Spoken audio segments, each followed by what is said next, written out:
Would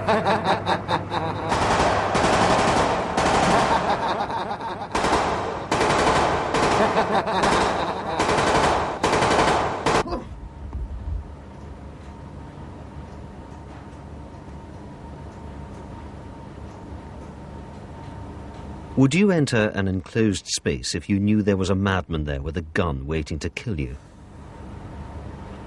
No, of course you wouldn't. Can you explain, then, why more than 200 of your fellow mariners each year enter enclosed spaces and die there, knowing that toxic gases may be present and that the atmosphere may not contain enough oxygen to support life? Both these conditions are just as lethal as a madman with a gun. You may not find an easy explanation, but we can. They invariably ignore the strict safety procedures which control such entries. Because enclosed spaces are dangerous spaces, these control procedures recognize only two types of entry: entry for operational reasons, whether pre-planned or incidental, and emergency entry, when a life may be threatened.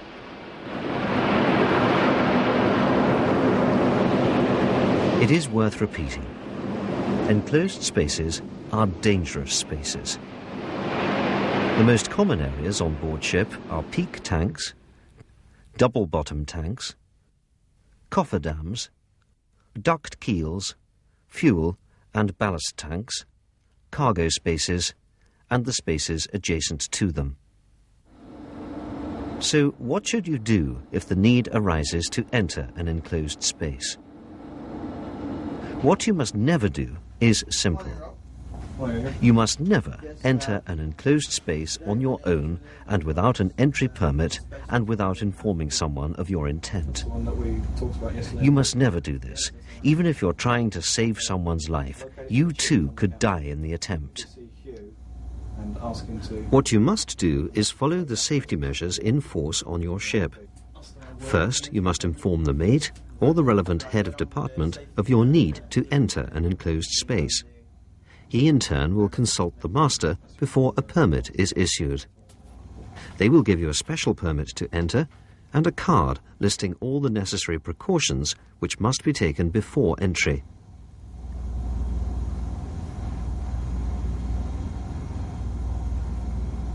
They will also give you a checklist to tick off so that nothing is left to memory or chance. The next step is to open the enclosed space carefully, anticipating pressure or vapor surges. Then begin ventilation of the space as soon as possible. If you have one, an air mover can speed up the process.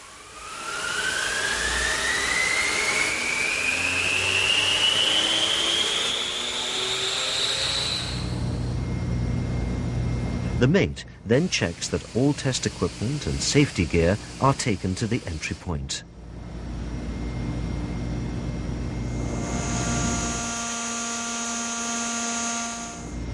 The standby breathing apparatus, harnesses, lifelines, lights, and other safety gear must be ready for use.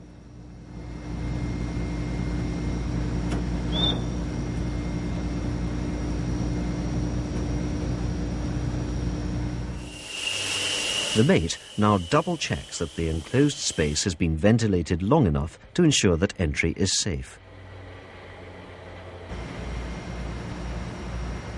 No flammable or toxic gases should be present, and the oxygen level must be normal. These checks are made at both openings of the enclosed space, with the probe well inside the space.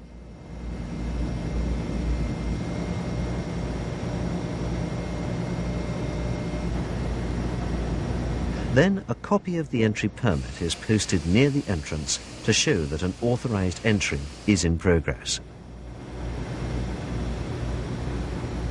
The items on the checklist are verified again, and a system of communication is arranged and tested.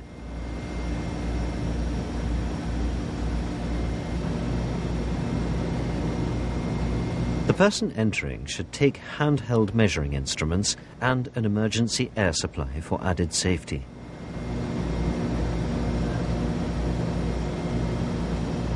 Now that all the safety checks have been completed, the mate allows the entry to take place.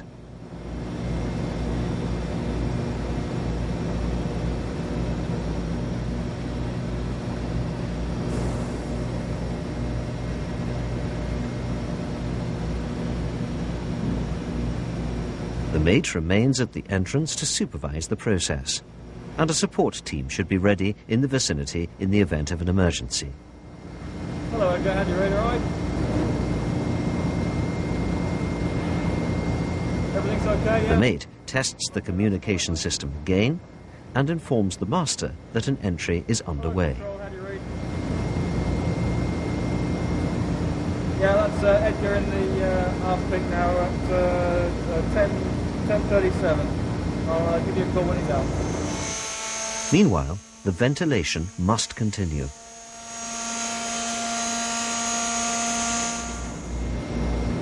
That is the way to tackle safely an operational entry into an enclosed space. Let's recap on the rules that must be followed. Remember that enclosed spaces are dangerous spaces. Obtain an entry permit. BA, Alba. Always ventilate the compartment prior to entry and test the atmosphere to ensure that it is safe to enter. Ensure that the standby emergency equipment works properly. Have a responsible person standing by at the point of entry. And finally, make sure all communications work properly. Everything's okay, yeah? Okay, that's fine, thanks. Hello, John, you okay?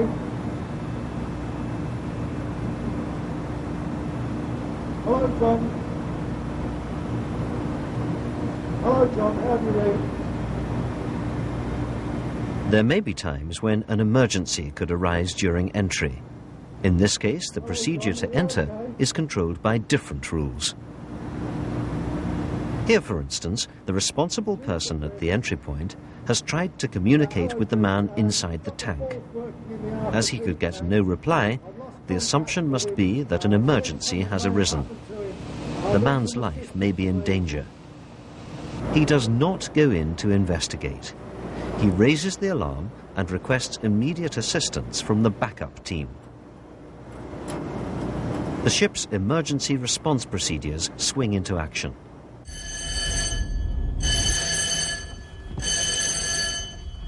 An emergency entry into enclosed spaces is now taking place. Hello, John, are you okay?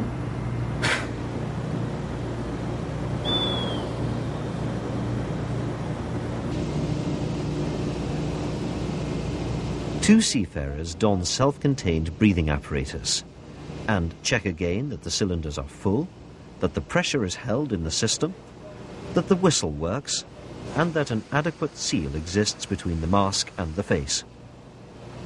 These preparations are supervised and assisted by another person.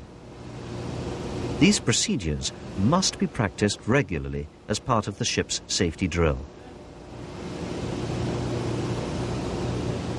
When the men are ready to enter, the officer at the entry point briefs them as to the situation and how they may find the victim as quickly as possible. I've lost radio contact with him, so we're going to have to effect a rescue. I don't know if he's hurt or what. In this case, a supply line to an electric lamp may guide them to his location. Follow the lead lamp down. He should be at the end of that. Right, okay.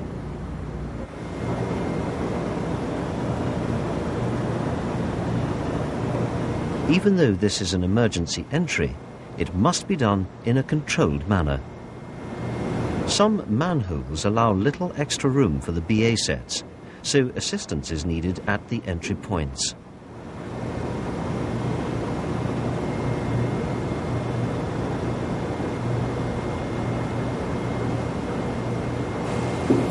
Once entry is made, the officer of the watch is notified.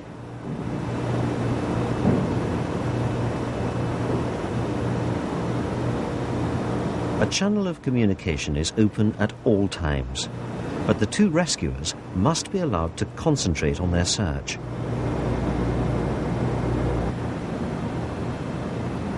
Fortunately, in this case, the cause of the emergency was a slip and concussion.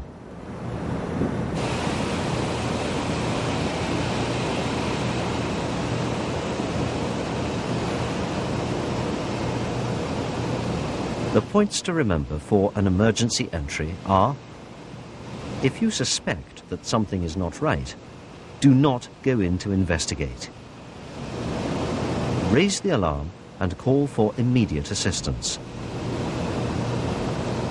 At least 2 sets of breathing apparatus should be ready for entry. The testing and donning of these must be practiced frequently by all ship's personnel. And finally, brief the backup team clearly.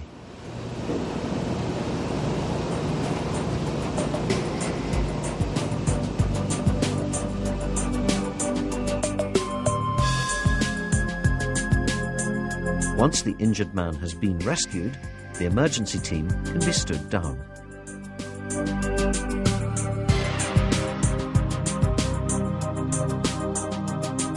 Keep to the safety rules controlling entry into enclosed spaces. Stay alive, and sweet dreams.